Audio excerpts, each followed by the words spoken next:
Diyos nga labing gamahanan nga nakastrundo sa kalingitan, ninintak na sa kagabion, daghang salamat o Diyos nga ikaw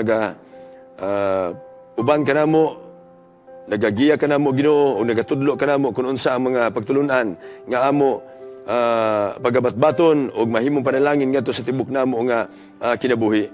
Ginoo, hinaot nga kini nga programa, mahimong panalangin ngadto sa amo magkaigsunan samtang sila magadala sa mga leksyon sa matag adlaw papahulay ug sa matag adlaw sa amo pagtuon. Mahimo kini o Dios nga kabahin sa amo pagkinabuhi nga Dios noon nga maandam kami sa duol nimo nga pagbalik. Salamat o Dios nga ikaw nagatubag sa amo pagampo.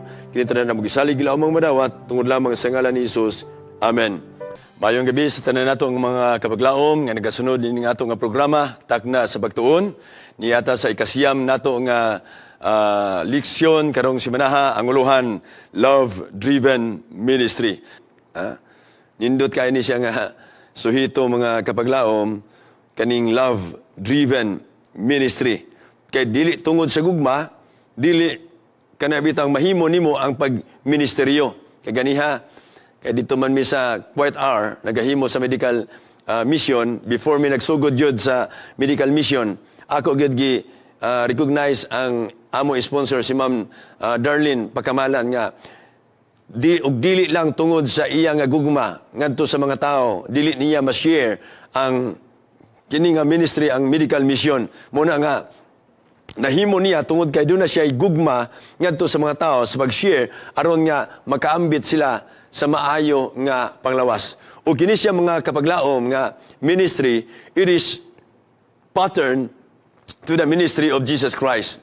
When ang Biblia nagasulti in 3 John verse 2, I wish above all things that thou mayest prosper and be in health even as thy soul prospereth. Ang handom sa Ginoo mga kapaglaom nga kitang tanan gyud makabaton sa maayo nga panglawas. Nganong gihimo ni sa Ginoo mga kapaglaom because of His love for you and for me. So love-driven ministry. So the Corinthian church was not an easy congregation to pastor. No? Sa diha nga miadto si Apostol Pablo dito sa Corinto, is not easy for him nga ministry nga iyang ginahimo dito because pag-abot niya dito, there were divisions among church members, misunderstandings, moral problems, arguments, question about spiritual gifts, and criticism about kang Apostle Paul sa iyang ministry.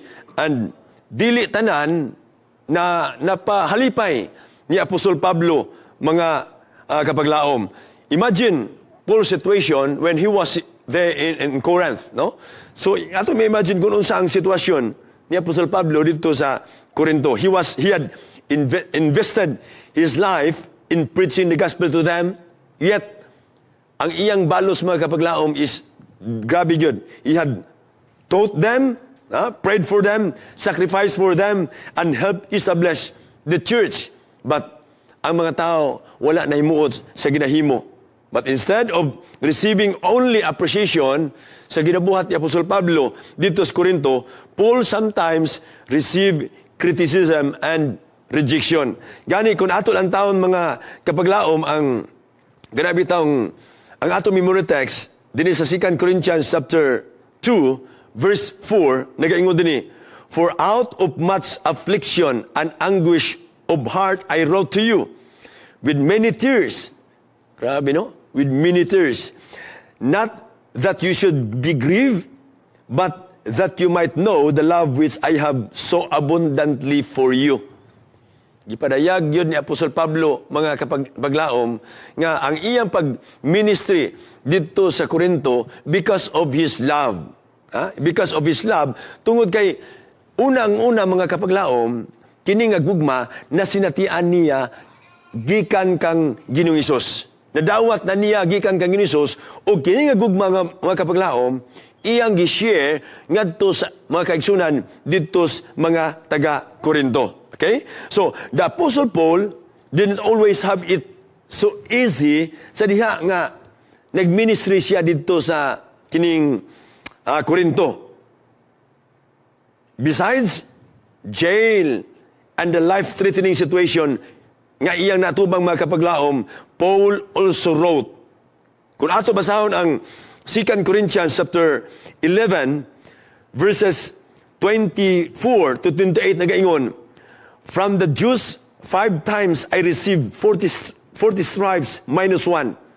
3 times I was beaten with rods. Once I was stoned. 3 times I was shipwrecked.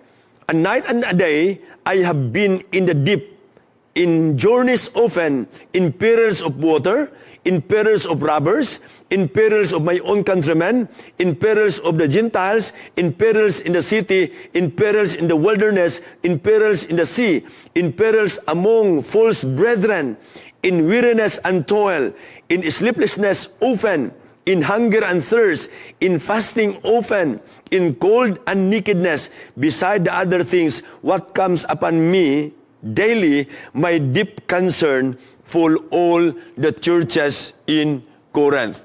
Mga kapaglaom, sa nagkasadihan nga nagabasa ko ani kani nga porsyon sa leksyon nato, may imagine ako kung unsa ang kasinatian ni Apostol Pablo during his ministry didto sa Corinto, no? Apan besides ana, laliman kaning iyang gisulti mga kapaglaom nga mga kakuyaw nga iyang nahibalag, ha? In perils of waters. Kay laliman ka nga tabukon niya ang dagat, agency, tabukon niya nga wala pa'y barko nito panahon nga sama sa atong ginasakyan karon nga dagko nga mga barko. Ang ilang ginasakyan siro baruto nga walay makina, imagine, way makina. Kanang bugsay lang, mga kapaglaom, bugsay lang, aron maabot lang yun ang lugar dito sa Corinto. That is the ministry of Apostle Paul.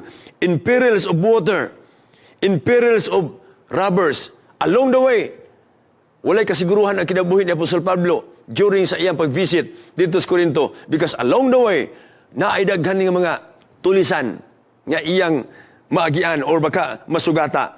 In perils of my own countrymen, kakuyaw, bisan pa sa iyang kauban nga mga tao sa iyang nason, sa Gentiles, nga, in perils in the city, sa dito na sa syudad, adto na siya kakuyaw nga iyang nasinati mga kapaglaom. In false brethren, kung dunay tinuod, true brethren, si Apostol Pablo nakasinati usab sa kakuyaw in among the false brethren. In weariness and toil, sleeplessness mga kapaglaom, nasinati ni Apostol Pablo, mauni ang iyang kasinatian. But nganong nahimo ni Apostol Pablo ang paglahutay sa iyang ministry dito sa Corinto? Because of his love. Ang uluhan sa ato leksyon, love-driven ministry. Kung wala lang yun ang gugma, mga kapaglaom, dili gyud mahimo ni Apostol Pablo kini nga buluhaton. Busa, dako kayo kay muan kining gugma. Kaya bitang sa una nga mga panahon, di pa man kayo uso, wala, di pa sa ato karon nga, kung manguyab ta, text man yun, unya, ug nalayo ta, text lang or tawag ta or video, magtawag ta, video na, makita na dayon. Pero sa una, layo kayo. Mamisita ganita mo ato tagbukid. Unya, pag abot dito sa ilang lugar sa atong gipamisitahan baka, say for example, Dalaga, ato gid ipakita, ipa-impress ginato ang ginikanan kung unsa ta kabuutan. Dunay uban istorya nagaingon nga pag abot dito sa bukid, bisag dili pasag ubon, musag-ob. Manag-ob ko nang. Na naman ay tubig. Iyabog yun ang tubig mga kapaglaom kay manag-ob yun. O bisag di pabughaon, mubugha yun. Tungod kay nahigugma lagi mga kapaglaom. No? So kini siya nga leksyon nato karon, love-driven ministry, mao ang gihimo ni Apostol Pablo despite of kanang iyang difficulties nga iyang nasugata sa matag kanang unya sa iyang ministry dito sa Corinto, but because of his love, mga kapaglaom, iyang nahimo. Besides other things, what comes upon me daily, my deep concern for all the churches. Mao na ang giingon ni Apostol Pablo, mga kapaglaom. So, what we see in his letters to the Corinthians is some of the deep concern that Paul had for this church. Yet, amid it all, his love for them never failed. Sama ni Kristo, mga kapaglaom, tungod sa ina ko nga gugma, alang kanato, dili gayon mapakyas ang gugma ni Jesus Christ kanato. In fact, yung nga ato leksyon, it was from Jesus that Paul learned to love the churches in the way that reflects the love that Jesus has for us. Pinaagi ra gyud, nakuha kini, na-emulate kini nga gugma, nakuha ni Apostol Pablo kini nga gugma ngadto kang Jesus Christ. Walay lain nga pattern sa ministry ni Apostol Pablo, mga kapaglaom, is Jesus Christ. So, ang atong leksyon, nagapainomdom kanato og unsa ang kanang pagministeryo ni Apostol Pablo, besides of kanang affliction, besides of kanang trials and problems nga iyang nasugata, Paul continued his ministry, mga kapaglaom. Okay? So, he continued to love them. Padayon ang iyang gugma ngadto kanila, mga kapaglaom. That is why in 2 Corinthians mo na ang ginatawag nga so emotional sa atong gibasa kaganiha sa 2 Corinto, no? Paul wasn't watching like a detached administrator. He was writing like a spiritual leader or a spiritual father whose heart was broken for his children. Giisip ni Apostol Pablo, mga kapaglaom, nga ang mga taga-Korinto, ang makaisunan nga tuwa sa Korinto, iya gayud nga mga inanak. Siya nahimong amahan ngadto kanila ug sila nahimo nga anak niya. In 2 Corinthians chapter 2 verse 4, kini siya naga-contain og tulo ka mga powerful expression nga gisulti ni Apostol Pablo. Una, much affliction. Unsa maning much affliction? Paul was suffering. His ministry was not comfortable. Ang iyang pagministeryo dito sa Corinto is not comfortable, mga paglaom. Yet, iya gihimo, pinaagi sa dako niya nga gugma. Following Christ did not protect him from hardship. Sa ato nga pagkinabuhi nining kalibutana, wala nagasad ang Ginoo nga dili ta makasinati og kasisdanan sa ato nga kinabuhi. Wala ang Dios nagasaad, sun without rain, sky always blue, or joy without sorrow. But ang Dios nagasaad, He is always there kung ato siya gikinahanglan, mga kapaglaom. Following Christ did not protect him from hardship. In fact, his commitment to Christ often brought him to hardship. Kaya bitang nakita na ito nga ang kinabuhi ni Apostol Pablo, even though nga iyang gi-devote ang iyang kaugalingon ngadto sa pagbuhat sa bulaton sa Ginoo, yet hardship, ang iyang kalisdanan, iyang naangkon, mga kapaglaom. In fact, his commitment to Christ often brought him to hardship. So, doon na siya much affliction ngadto sa mga katawhan, ngadto sa mga taga-Korinto. Second, anguish of love, anguish of heart. So, Paul's suffering was not only physical. Ang pag-antos ni Apostol Pablo is not only physical. There was emotional suffering nga iyang gibati, mga kapaglaom. Sometimes, the greatest pain of ministry is not persecution from unbelievers, but seeing people we love makes distraction a spiritual kaning decision. So, sometimes, magasinati taog kanang pain, kanang pain nga ato masinati, mga kapaglaom, sa ato ministry. But, si Apostol Pablo, bisan tuod na kasinati siya og persecution, gikan sa mga unbelievers, but sa diha nga nakita niya ang mga tao nga nakinahanglan og need nga mobalik ngadto sa Ginoo, gihimo ni Apostol Pablo nga ang tanan aron lang gyud mobalik ang mga tao ngadto kaniya. With many tears, no?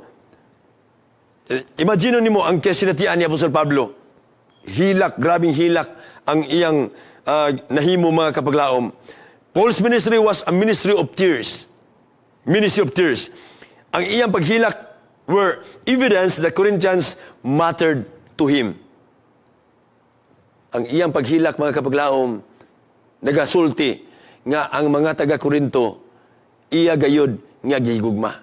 aduna siya'y pagtagad sa mga katawhan didto. He corrected them because He loved them. Iya silang gibadlong, gitudluan unsay maayo because He loved them. Kana bitaw naman ta sa atong naman tay church manual. Natay church manual sa atong Seventh-day Adventist Church. O kabahin sa atong church manual naa naka stipulate ang kanang about sa discipline mga kaigsunan, no? Sa dunay mga kaigsunan nato nga mo undergo og discipline because nakasinati sila og panahon nga sila nakasukwahi sa ato nga iglesia, ha? Nasayop sila mga kapaglaom and they need discipline. Sometimes ang uban depende ang pag-accept sa disiplina sa ilang kinabuhi. Sometimes ang uban nga magkaisunan they accept it as positive nga bahin, abang uban negative. But before ko mohimo og mga kanang pagdisiplin kay many times nag-chair ko og board nga dunay discipline nga mga kaisunan, I would like to always emphasize nga ang pagdisiplina ngadto sa mga kaigsunan, it's not because we condemn sa ilaha, but because of our love ngadto sa ilaha, kay gusto nato nga ang ilang sayop kanang matulid ug mapasiguli ang ilang relasyon ngadto sa Ginoo, no? Mao na ang emphasis nganong ang tao or ang miyembro sa iglesia disiplinahon, kay gusto nato mga kapaglaom nga ang matag usa ang atong mga sala nga nahimo dili magpadayon, badlungon nato ug tultulan nato ngadto sa sakto nga dalan nga magahatod kanila ngadto sa kang Ginoong Hesus. So mao ni ang gisulti ni Apostol Pablo. He was not correcting them because he hated them. Wala sila gikorek tungod kay nasuko, nalagot ko sa inyo ha. Amo na nga gikorekta mo. He corrected them because He loved them.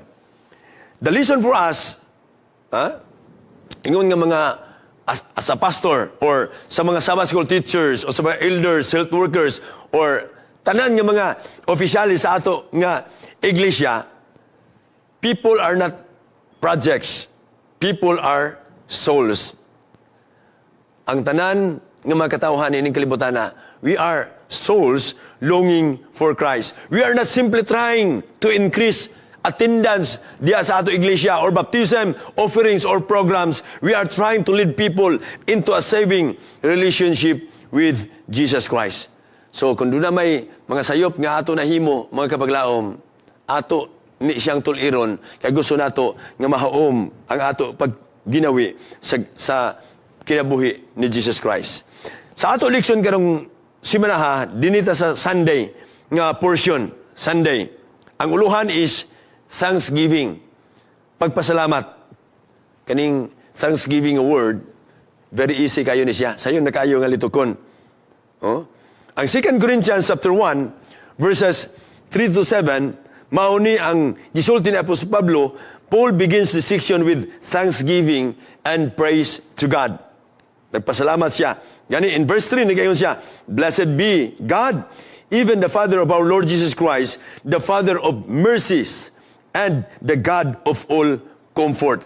So, notice nga si Apostol Pablo begins with God, not his problem. Nagsugod ang kini nga teksto o kini nga verse nga nagasugod si Apostol Pablo, begin with God, not problems. Kaganihan, naghimo mi og medical mission sa ako nang nasulti sa unahan.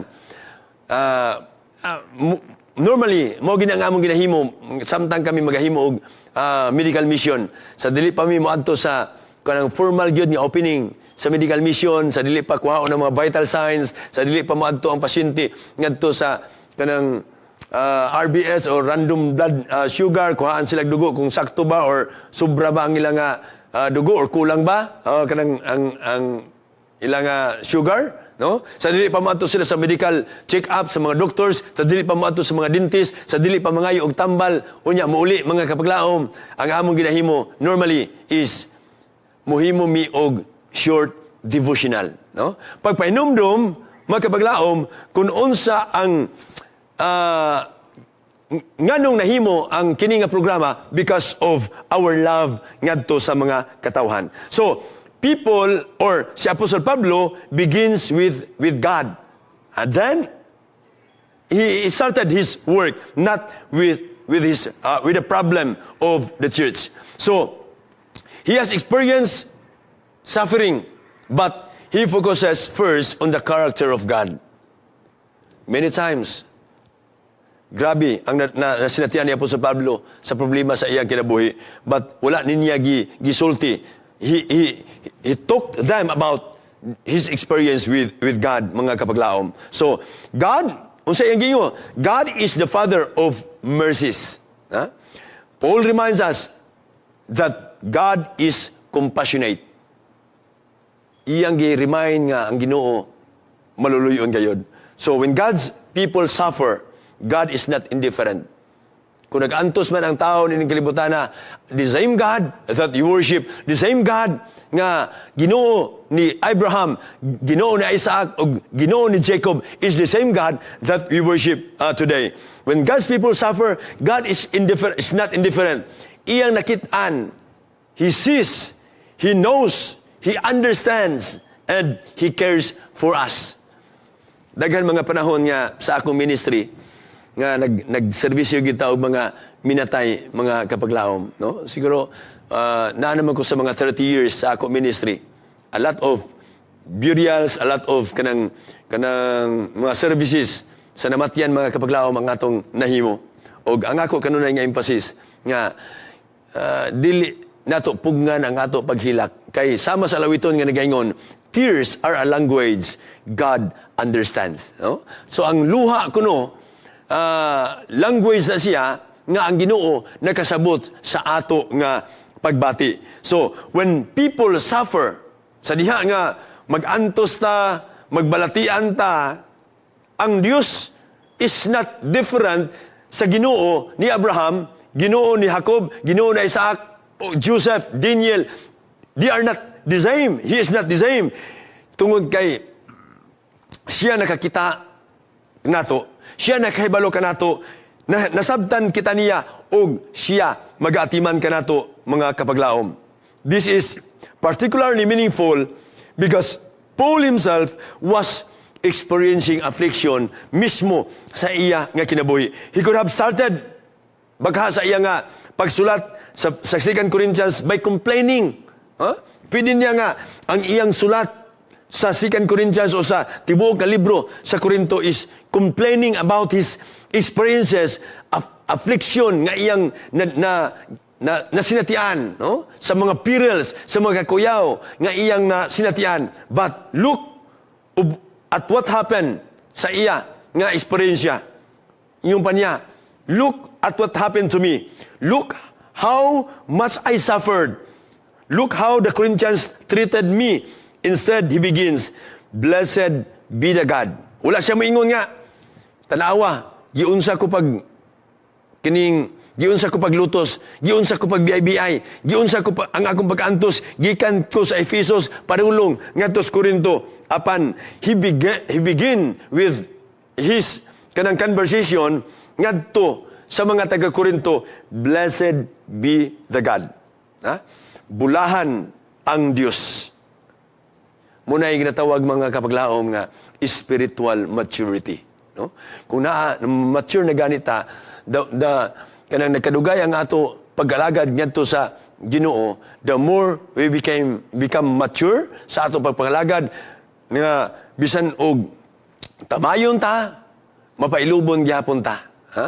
Sa una nga gamay ra kay bikil, gamay ra istorya, nga istorya sa tuwa dali ra ta masilo, di na den ta mosimba, di na den ta magpagami sa iglesia, pero sa diha nga ang Ginoo nga ato kauban, sa diha nga ang Ginoo nagauban kanato sa ato kinabuhi, we become mature sa ato pagpangalagad bisag unsaon ta pag kanang libak, bisag unsaon ta pag pagtamay mga kapaglaom, apan magpadayon ta, we become mature in the presence of God. So si Apostol Pablo, iyang ninakitaan, bisan taliwala sa iyang kasinatian, siya nagapakita nga siya mao ang ato usab nga ehemplo.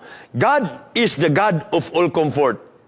Dili lang miingon siya po sa Pablo nga, blessed be the God, but ingon siya, God is the God of all comfort. So, Paul repeats the word comfort sa daghan kayo mga higayon sa balaan nga kasulatan.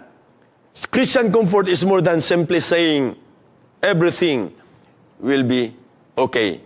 Kani, daghan sa accounts ng gisulat ni Apostol Pablo nga, si Apostol Pablo nagasulti gayud nga, ang Ginoo maayo kayo. Ug ang iyang pagpasalamat ngadto kanunay. Say for example, in 1 Thessalonians chapter 5 verse 18, nagingon siya, in everything give thanks to the Lord in all circumstances because it is God's will for you in Christ Jesus. Sa tanan nga mga problema sa kinabuhi, in every circumstances, give everything to God. Mga kapaglaom, inintak na sa gabiyon, everything will be okay when God is with us. Amen? Mao na nga ato nga kinahanglan experience or pagbati nga ato imuon. So biblical comfort means that God comes alongside His suffering children and gives them strength to continue. Ang Dios wala nagasaan nga dili ta makasinati og mga pagsulay nining kalibutana. But God hath promised He will be with us. Muhatag siya og kusog nato, mulig-on kita, taliwala nga dunay mga pagsulay sa kinabuhi. Sometimes God removes the problem. Sometimes God gives us strength to endure the problem. Si Apostol Pablo sa iyang kasinatian, both God's presence and God's sustaining grace, iyan ang nasinati mga kapaglaom. So, kung ato lang taon ang gisulat usab ni ni King David sa Psalms 34 verse 18, ingon si David, the Lord is nigh unto them that are of broken heart. No? So, sa diha di ay nga broken, magulanon ta, masubanon ta, ang presensya sa Ginoo naa sa duol nato.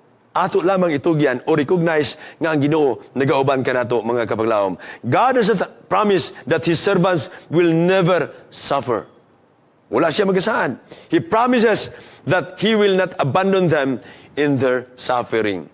So, as long as mo naaragin ta sa iyaha, padayon tas pagpangalagad, gunit lang tas iyaha mga kapaglaom, ang Ginoo magauban ka nato. And mao ni ang kasinatian mao ni ang manifestation ni Apostle Paul sa iyang pagpasalamat ngadto sa Ginoo. Our suffering can become a ministry to others.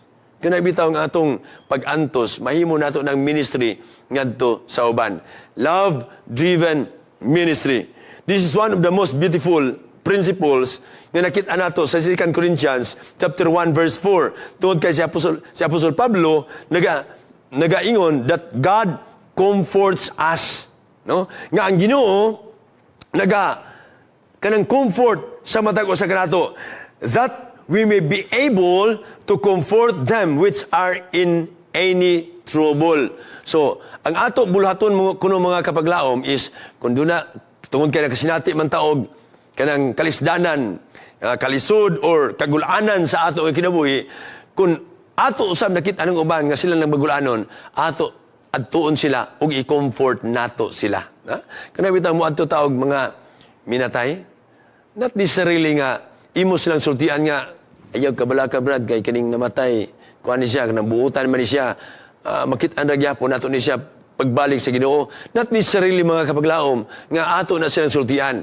Kana bitang gesture nga pag-abot nimo dito namatyan, unya muhilak dayon sa imuha.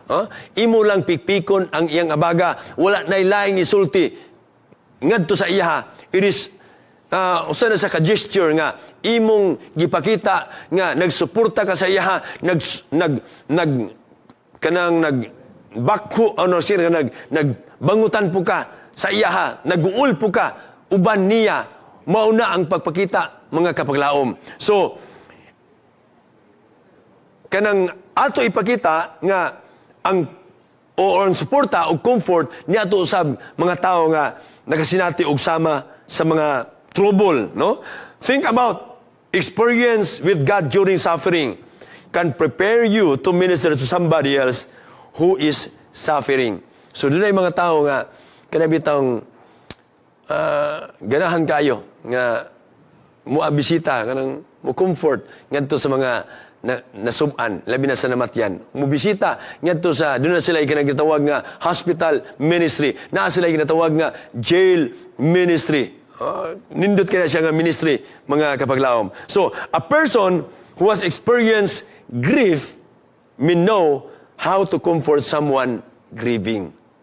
Kung ang usa ka tawo kuno nakasinati og kanabitang pag-antos, kalisdanan, kaning kagulanan sa kinabuhi, kay balo taon sao nato nga mo comfort niadtong nakasinati og kagulanan, nakasinati og kalisdanan sa kinabuhi. Kaya nga naman, nakaagi naman ta diya sa ilang kaagi, no? So, a person who has experienced rejection, so for example, rejection, may understand someone who feels unwanted, no? Kanang mga tao nga rejected sa mga tao, kanang wala gyatiman, kung naimo nang nasinati ang kasinatian nga you are also kanang experience rejection sa imo kinabuhi, imong ma-share ngadto siya kay balo na kaunsaon nimo pag-comfort na nga tao. So a person who has experienced persecution, for example, may encourage someone facing opposition.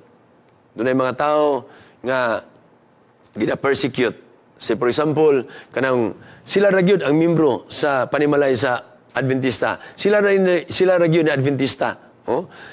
Kung ikaw nakasinati tungod kay mao gyapon ang imo na sinatian kaniadto nga ikaw ra gyapon, sayon na kaayo ang pagduol niya o pag-comfort niya nga musulti ka nga you survive, naka-survive ka sa kasinatian, nakapadayon ka sa imong pag-alagad ngadto sa Ginoo bisan tuod og dunay persecution nga imo nga naangkon. So, a person who has experienced kining failure and God's forgiveness can help another person to find restoration. So, kung dunay mga failure sa ato nga kinabuhi, maka-experience ta og failure or God's forgiveness. Pagkanindot ng nabitaw mapasaylo ka sa ato nga sala. Muna nga, nindot na, sa ako relate ka ganiha nga, when someone is disciplined sa atong iglesia, ayaw sabta nga gi-abandon ka or gikondinar ka. Sabta nga gigugma ka sa iglesia. Kay gusto sa iglesia nga ikaw mapasikuli, makorek ang imong dautan nga binuhatan o mapasikuli ka ngadto sa presensya sa Ginoo. So, kanang experience of forgiveness gikan sa Ginoo, mahimo ng life fulfilling sa ato nga pagkinabuhi sa matag adlaw. Therefore, God can transform our wounds into instruments of ministry. Kung si Apostol Pablo sa iyang pagministry dito sa Corinto, nakasinati siya og magkasilikan mga problema, mga suliran sa kinabuhi. Or baka kanang kalisdanan, uneven, kanang kuan siya, grabing pag-antos, suffering sa iyang kinabuhi. God can transform our wounds into instruments of ministry. Mao niyang gihimo ni Apostol Pablo. Nahimong ministry, wala siya muundang, padayon, wala siya mubiya amidst of kanang pagtamay sa iya because ang iyang gugma mao'y naghatod niini ministry ngadto sa pag-atiman sa mga taga-Korinto. So, our suffering does not automatically makes us better ministers or baka mahimong maayo kaayo nga elders, maayo kaayo nga deacons, maayo kaayo nga treasurer diya sa ato nga iglesia. But when we allow God to meet us in our suffering, He can use that experience to bless others. So mao na siyang pagpasalamat ni Apostol Pablo. What else nga pasalamatan ni Apostol Pablo? Paul encouraged others while he himself was suffering. Nag-encourage, nagpadasig pa si Apostol Pablo. Naapan niya ang kinaiya sa pagpadasig sa diha nga ang while he himself was suffering. Bisag mismo sa iyang kaugalingon, nagka-suffer siya. So, This is perhaps one of the most powerful lesson nga atong matun-an gikan sa ministry ni Apostol Pablo. Paul was not writing from comfortable office, but he was not ministering gikan sa iyang position of luxury, mga kapaglaom. He experienced imprisonment, danger, rejection, and hardship while doing his ministry. Yet, he continued to encourage others. Padayon siya nga nagpadasig ngadto sa uban. Sa diha nga iyang gisulat ang 2 Corinthians chapter 1 verse 6, nagaingon siya, Paul explains that whether he was afflicted or comforted, it was ultimately connected to the spiritual welfare of the Corinthians. So, nindot kayo nga iyang gisulti, no? He was afflicted, whether he was afflicted or comforted, it was ultimately connected to the spiritual welfare of the Corinthians. So, this text demonstrates a love-driven ministry does not ask only, how do I feel? No?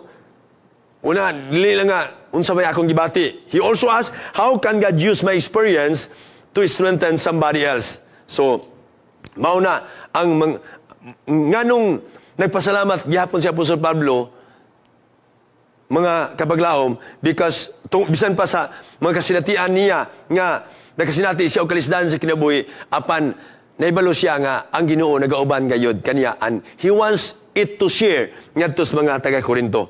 Dito sa lesson sa atong Monday, mga kaigsunan, mga kapaglaom, simplicity and sincerity. 2 Corinthians chapter 1 verses 1 to 11. Si Apostol Pablo nagasugod by identifying himself as Paul, an apostle of Jesus Christ by the will of God. So, iyang gi-introduce ang iyang kaugalingon nga siya, apostolis, sumusunod ni Jesus Christ by the will of God, uban sa kabubuton sa Ginoo. And his authority did not come primarily from human approval. Kanang ang iyang otoridad nganong pag-abot niya dito sa Corinto, mga kabaglaom, is not coming from human approval. It came from God's calling.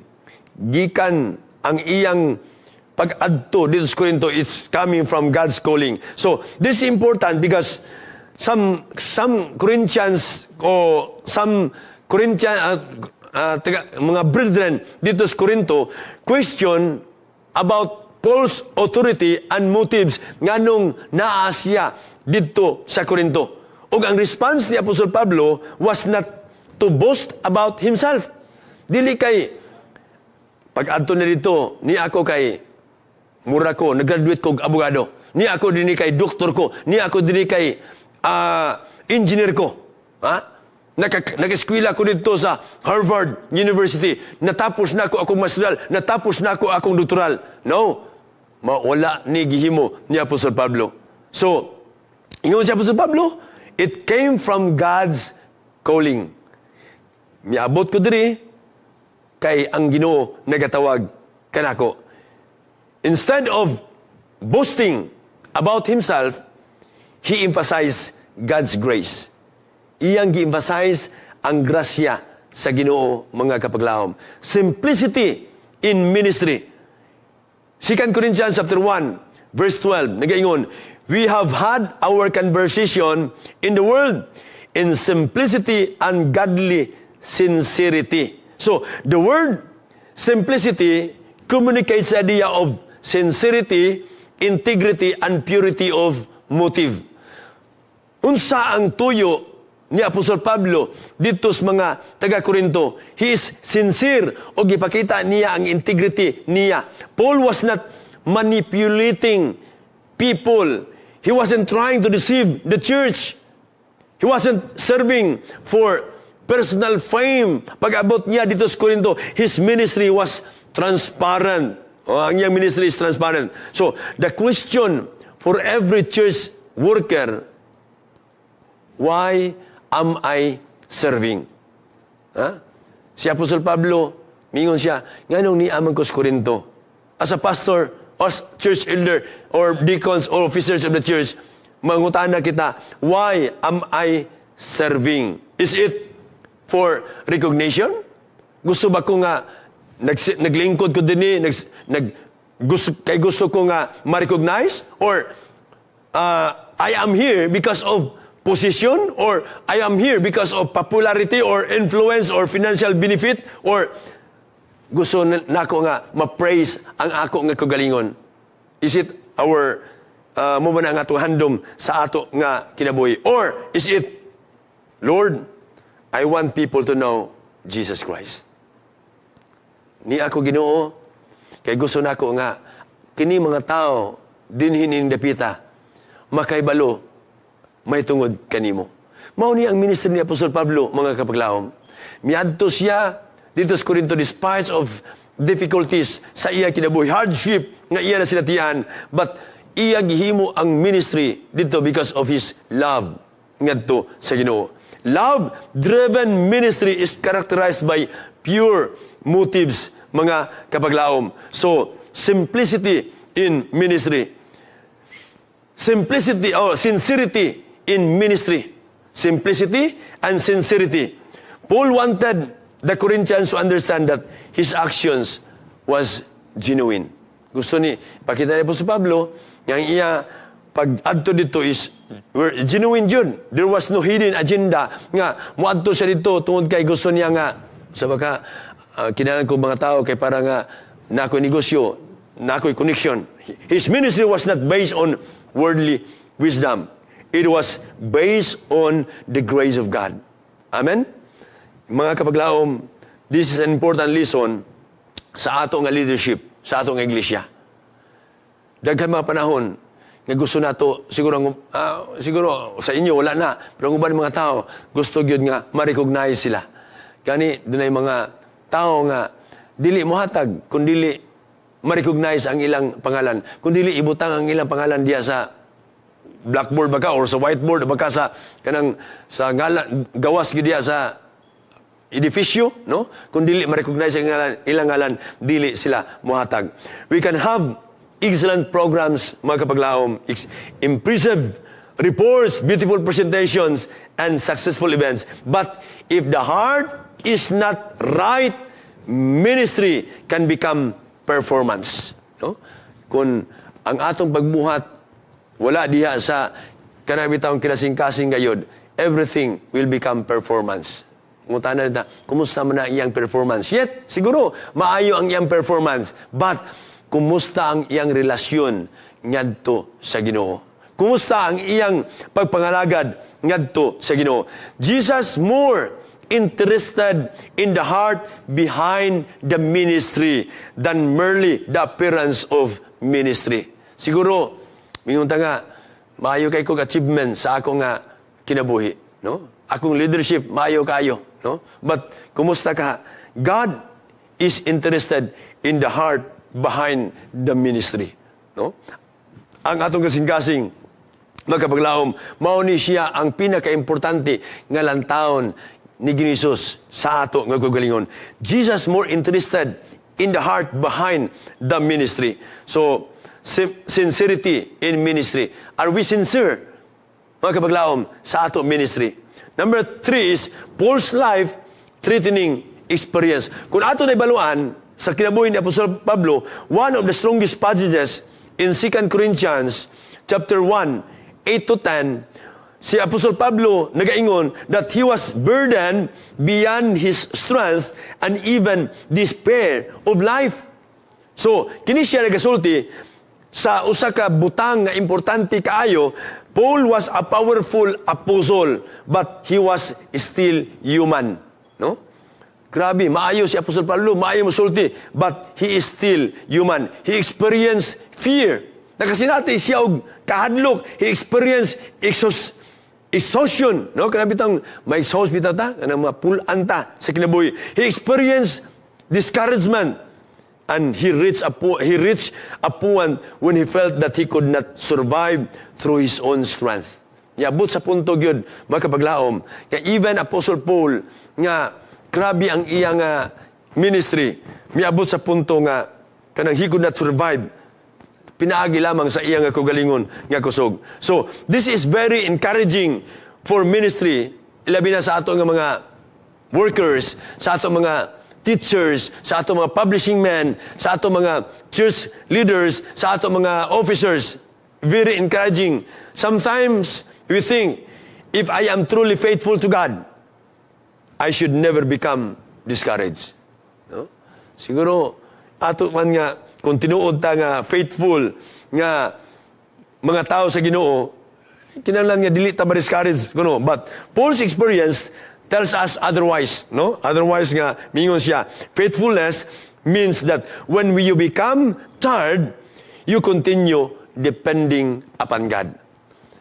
Dili gyud ta magpasalig or dili gyud nga kanang di gyud ta nga kanang magbasalig ta nga di ta kapuyan.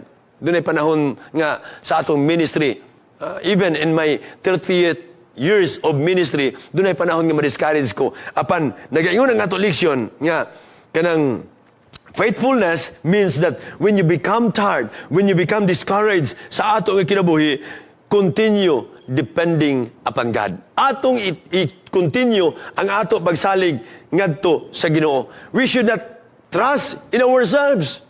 Di ta magsalig. So si Apostol Pablo, ang iyang experience happened so that iyang gisulti niya mga kapaglaom so that we would learn something from him, no? 2 Corinthians chapter 1 verse 9, that we should not trust in ourselves but in God which raiseth the dead. So this is the heart of the passage nga gisulti ni Apostol Pablo. God sometimes permits us to reach nga moabot ta sa punto sa atong magsalig ta sa atong kagalingon nga kusog so that we discover the sufficiency of His strength. Sahay mahurot na gyud pupos na gyud ang atong kusog. Pag hurot sa atong kusog, dito na dayon atong buga ang atong pagsalig ngadto sa Ginoo. Si Apostol Pablo nagkakaton sa iya ministry, mga kapaglaom, I cannot depend on myself, but I can depend on God. Kanang experience siya, mga kapaglaom, mahimo sab nga ato masinatian, kauban kang Apostol Pablo, kauban kang Jesus. That is an essential lesson for ministry. And just like Apostle Paul, sa iyang pagministry sa Corinto, God delivers. Ang Ginoo nagauban gayod kaniya. 2 Corinthians chapter 1 verse 10, who delivered us from so great a death, and that deliver in whom we trust that He will yet deliver us. Doon ay tulo ka mga dimensions nga gisulti ni Apostol Pablo. God delivered us. Gikan sa past experience, past deliverance, ang Ginoo nagaprotektar kaniya. God hath delivered present deliverance. Karong panahon na ato masinatian nga ang Ginoo nagauban gayud kanato. God will yet deliver. That is future deliverance, mga kapaglaom. Nagapasantop, this gives believer confidence nga in trusting God. Kung musalig ta ngadto kaniya, mga kapaglaom, ang Ginoo magapasalig kanato. The God who helped you yesterday is still with you today and will be faithful sa umalabot tungod kay siya uban sa iyang saad. Mga kapaglaom, matinud-anon kaayo. Di ba ta magpasalamat sa Ginoo na, no? Nga ang atong Ginoo matinud-anon kaayo kanato. So, ato itugyan. Ang ako lang yun, kinabitang makitaan o listen to learn nga makitaan sa kinabuhi ni Apostol Pablo is the power of prayer o kanang gahom sa pag-ampo nga si Apostol Pablo recognized the importance of kanang Corinthians kanang nga kinahanglan mag-ampo gayud kanunay. Gisulat niya 2 Corinthians chapter 1 verse 11, ye also helping together by prayer for us, no? So, ingon pa ni Apostol Pablo, gitabangan niya ang matag usa nga mag-inampuay ang matag usa. So, what an important principle. Paul was a great apostle, but he still needed the prayers of ordinary believers. Bisan siya nagkinahanglan og pag-ampo nga gikan sa mga kaigsunan didto sa mga taga-Korinto. Abi ninyo, kini bitang mga pastor, ang atong trabaho, ilabi nag-district leader ta, mubisita man kita sa mga kaigsunan, sa mga kasagara, ang kanunay gyud maadtuan sa district pastor, ang mga tigulang sa iglesia, then mga treasurers diya sa iglesia. Abi ninyo, life is fulfilling kung magabisita ta, unya, makaampo ta, ngadto sa atong bisitahan. But, na-experience na ako ni siya mga paglaom nga, usay doon ay mga elders nga magkabisita sa akong balay. Unya, pagbisita nila, before sila mobiya, instead nga ako mo pray sa ilaha, ako silang hangyoon nga sila'y mag-ampo para sa kuha. Ha?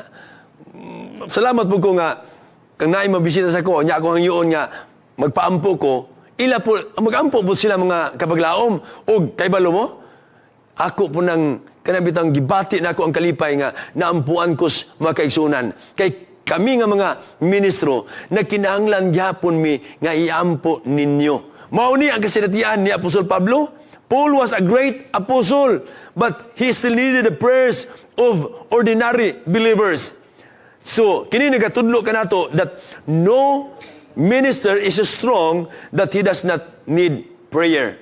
Walay ministro ba ka or church leader nga wala nagikinahanglan og pagampo. Pastors need prayer. Elders need prayer. Sabbath school teachers, health workers, unsa pa diha, missionaries need prayers sama kang Apostol Pablo. So ang ministry ni Apostol Pablo is a simple picture, mga kapaglaom, nga ato itugyan ang atong kagalingon ngadto kaniya.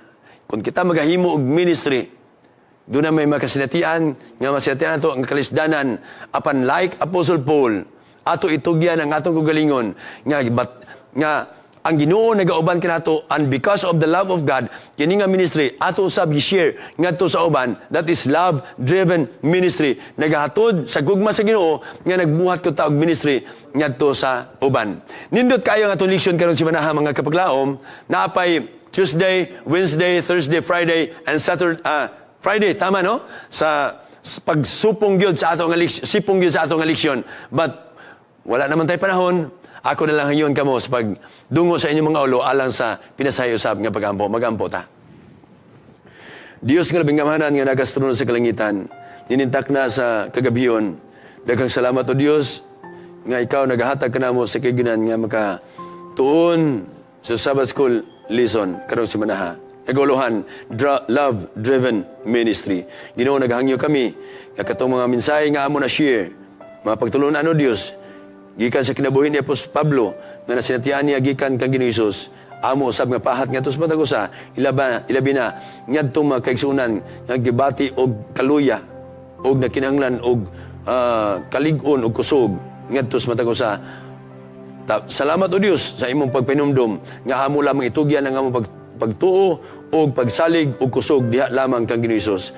Mga panalangin ikaw sa amo mga kaigsunan, mga kapaglaom nga nagasunod kanuna niini nga programa takna sa pagtuon. Kaya kintanan na magisalig gila umang madawat tungod lamang sa ngalan ni Hesus. Amen.